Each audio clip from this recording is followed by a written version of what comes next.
Hello, I'm Dr. Carley from American International College, the School of Health Sciences.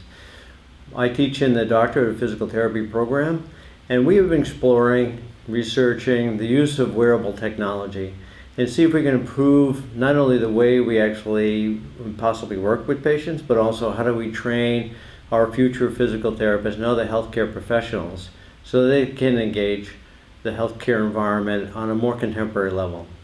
We started with wearable technologies, but now with virtual reality, we wanted to see if we can combine those so that we can actually start to use it for both teaching and then possible clinical applications. Now with the introduction of VR Health, we can actually start to do that. VR Health actually helped us bridge that to bring us into the future much sooner than we thought was possible.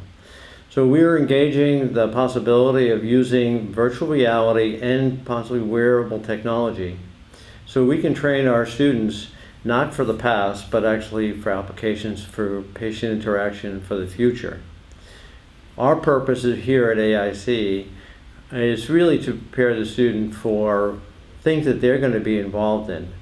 And that is the engagement and the embracing of technology in the treatment and the advancing of healthcare in the future. So their patients will improve, we hope, on a more objective and realistic basis rather than just trying to guess. We can hopefully improve the efficiency of healthcare and patient outcomes on a more objective basis. So this is why we went with VR Health. VR Health allows us to do this, and I can explain that when we get into the program.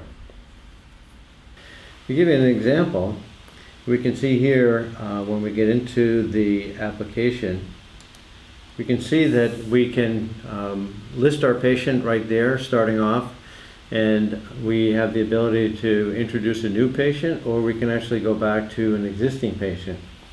We go to, let's say, an existing patient that actually was examined. We can actually come down and right there. And then if we start to look at the ability of the VR Health to capture ranges of motion in a very discrete and objective way, probably a lot better than we can with just the old techniques of trying to align the goniometry. This actually allows us to have much better inter-rater reliability and even better intra-rater reliability for clinicians. That's one thing we'd like to explore.